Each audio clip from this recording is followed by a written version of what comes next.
Cambridge Ielts 2 by the University of Cambridge Local Examination Syndicate. Published by Cambridge University Press, 2000. This recording is copyright. Cassette 1, Side 1. Test 1. You will hear a number of different recordings and you will have to answer questions on what you hear. There will be time for you to read the instructions and questions, and you will have a chance to check your work. All the recordings will be played once only. The test is in 4 sections. Write all your answers in the listening question booklet. At the end of the test, you will be given 10 minutes to transfer your answers to an answer sheet. Now turn to Section 1.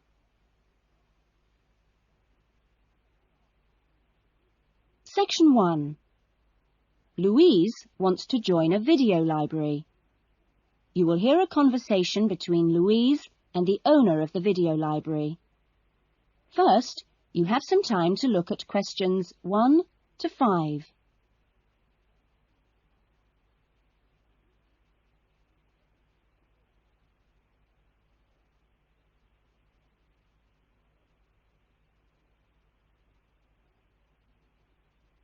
You will see that there is an example that has been done for you. On this occasion only, the conversation relating to this will be played first.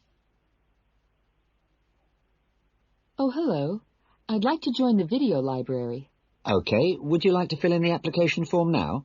Yes, I can do it now. Hold on and I'll get a form. Now, I'll just ask you a few questions and then I'll get you to sign at the bottom. Right. What's your full name? Louise Cynthia Jones. Jones. Yes, that's right. Louise's surname is Jones, so Jones has been written on the form. Now we shall begin. You should answer the questions as you listen, because you will not hear the recording a second time. Listen carefully to the conversation and answer questions 1 to 5. Oh, hello. I'd like to join the video library. OK, would you like to fill in the application form now? Yes, I can do it now. Hold on and I'll get a form. Now, I'll just ask you a few questions and then I'll get you to sign at the bottom. Right. What's your full name? Louise Cynthia Jones. Jones. Yes, that's right. OK. And what's your address? Apartment 1, 72 Black Street, Highbridge. Black Street? That's just round the corner, isn't it? Yes. OK, so the postcode is 2085, right? Yes, 2085. And your telephone number? I need both home and work.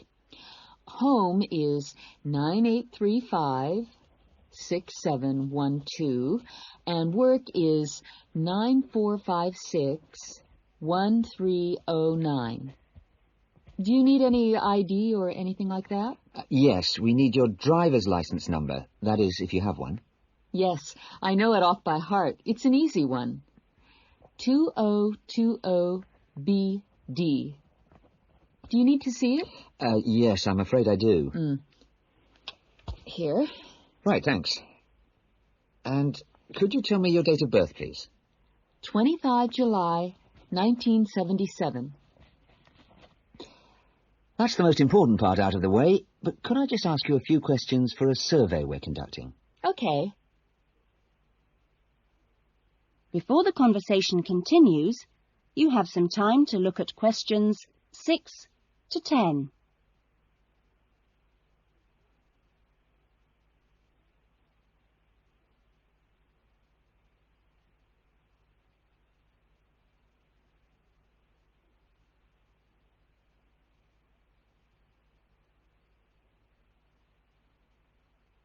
Now listen carefully and answer questions 6 to 10.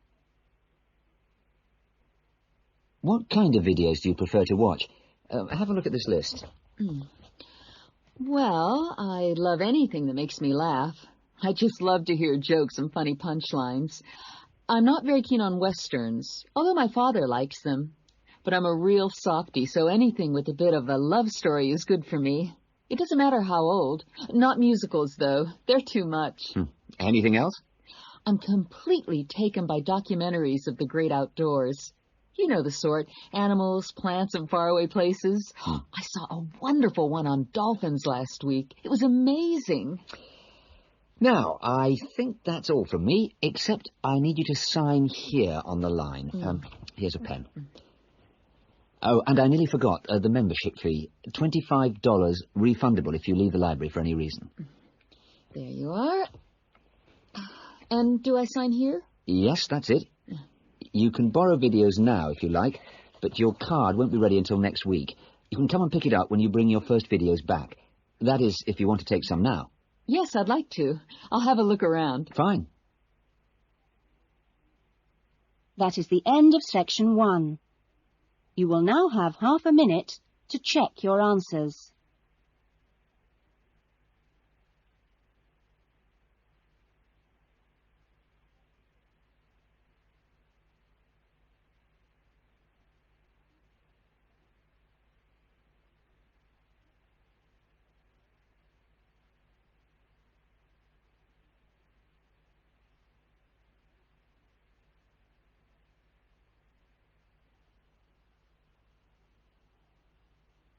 Now turn to section 2.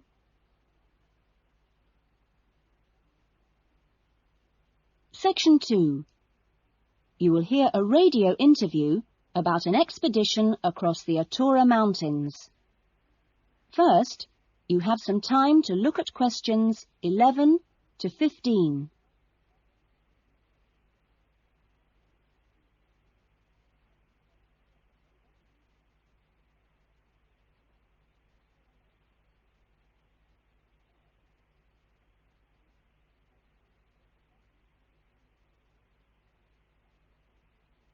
Now listen carefully to the interview and answer questions 11 to 15. A dream came true in 1995 when, over 96 days of the spring and summer, an expedition of 4 men undertook what they believed to have been the first and only complete end-to-end crossing of Morocco's Atura Mountains. I talked to Charles Owen, the leader of the expedition group, about the trip. Charles, how much planning went on beforehand? Well, as you know, I run these walking trips across the mountains for tourists, and over the years I've collected maps and other data to prepare what I call a route book for this trip. And this book basically shows the route across the mountains that we took. You actually broke records while you were out there, didn't you? Yes, it was 900 miles in total, and we managed to climb 32 peaks that were over 3,000 metres high, including Tube Karl, which is, of course, the highest in North Africa. Yeah. We weren't actually out to make a name for ourselves. It just happened, really. What was the weather like? Oh, it got us right from day one, and we were pretty taken aback, really, to find that it rained on quite a number of days. And so we were forced to start replanning our route almost from the outset. One of the obvious problems is the heavy snow which blocks the mountain passes, so you have to make considerable detours. When we were on the way to Ielts, for example, the snow forced us into a northern bypass, which was new to us. But anyway, either way, we would have been rewarded because, well, we fell upon amazing high meadows, huge gorges, and wonderful snow-capped mountains. The scenery was as fine as any we saw on the trip, and that was how it was every time. Having to take another pass was never a disappointment. You now have some time to look at questions 16 to 20.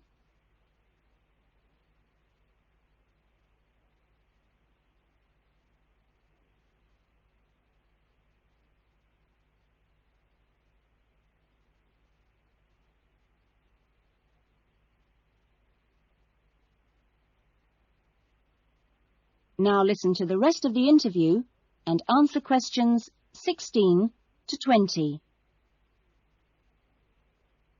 It was in many ways a social trip, wasn't it? Yes, yes. We'd arranged to meet up with friends at various points on the journey. I mean, this was actually one of the purposes of the trip. And we managed to keep all these dates, which, well, it's amazing, really, considering the detours we made.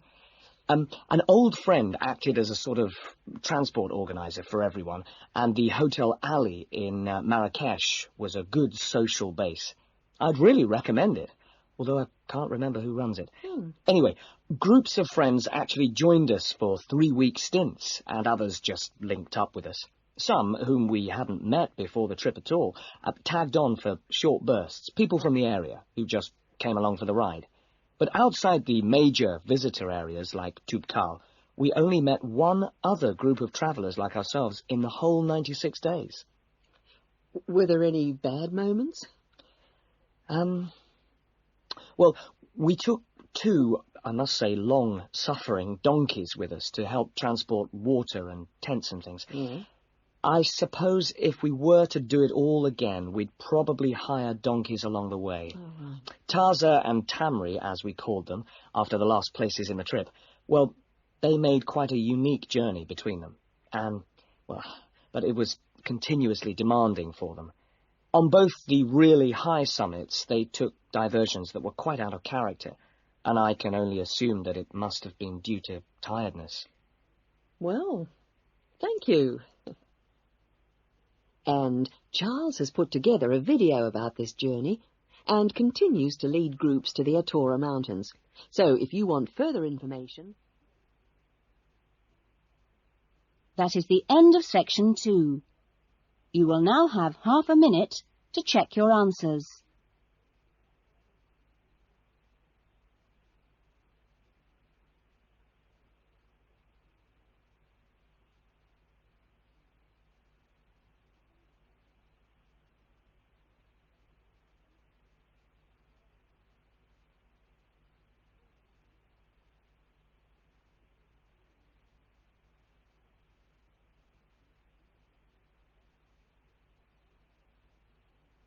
Now turn to section 3.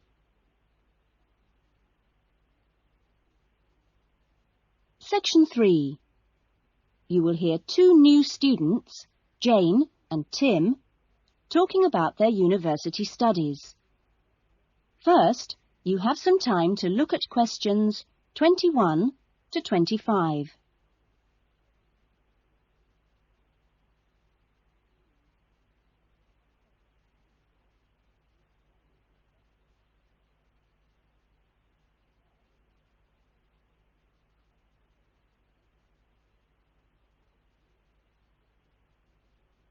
Now listen carefully to the discussion and answer questions 21 to 25. Hi, Tim. Jane. How are you? Fine. I've been wondering when I'd run into you. Have you been here long? I arrived yesterday, on Sunday. How about you? I got here a few days ago, on Saturday. No, wait a minute. What's today? Sorry, Friday, not Saturday. But we didn't have to be here till today. Yes, I know. But I wanted to get my things moved into my room and just take a look around. So, did you decide to do English in the end? No, I changed my mind and opted for history instead. Oh. And you're doing biology, if I remember correctly. Yes, although to start with, I couldn't decide between that and geography. How much reading have you got? I was given an amazingly long list of books to read. See? Wow, it does look pretty long. Well, I counted 57. I could hardly believe it. What's your list like? Well, it's not as long as yours, but it's still pretty big. There are 43. I don't know how I'm going to get through them all. Well, you don't have to read them all this week. You just have to stay ahead of the lectures and seminars. Have you got your class schedule yet? Yep, it came with a reading list. When's your first lecture? Tuesday. How about you? The day after. It's my busiest day. I've got 2 lectures in the morning and 1 in the afternoon. Before the discussion continues, you have some time to look at questions 26 to 30.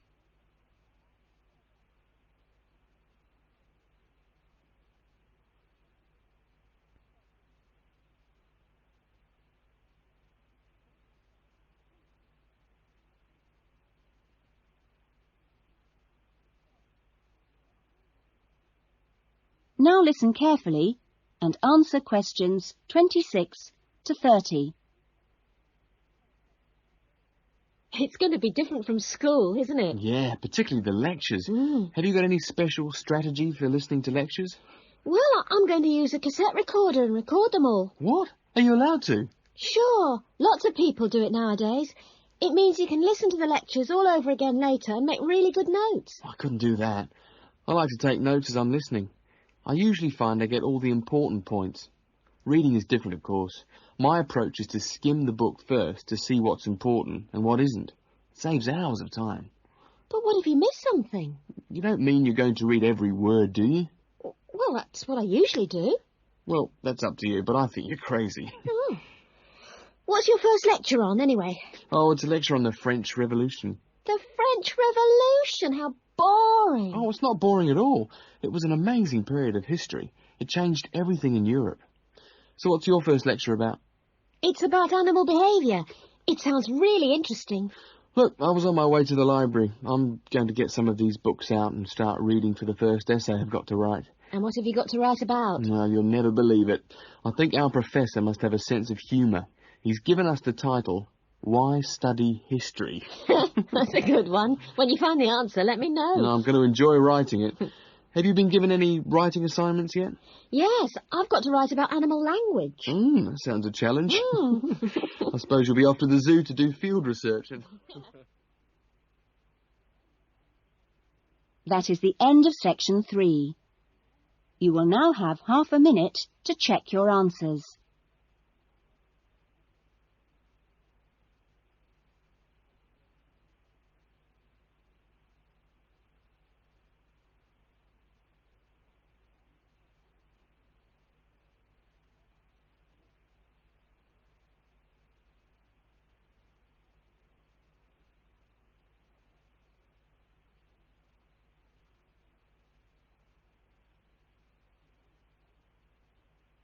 Now turn to section 4.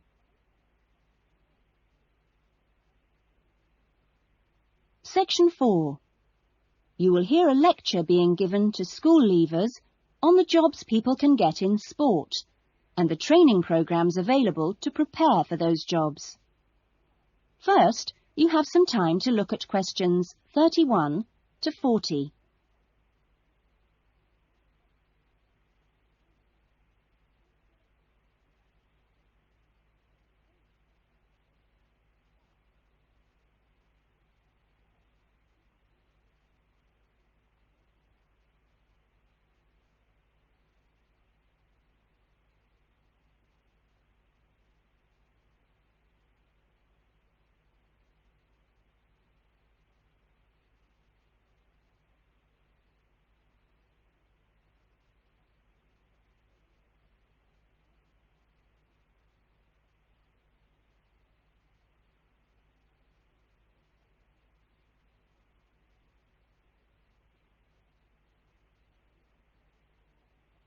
Now listen carefully to the lecture and answer questions 31 to 40.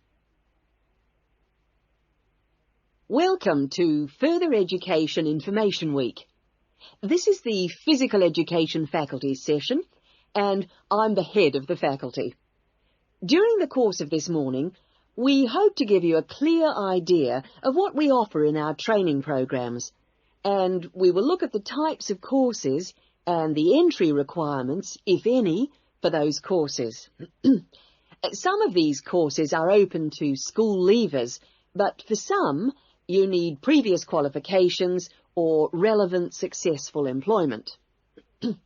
So, firstly, the Physical Fitness Instructors course is offered as a 6-month certificate course, which includes an important component of personal fitness, but there are no specific entry requirements.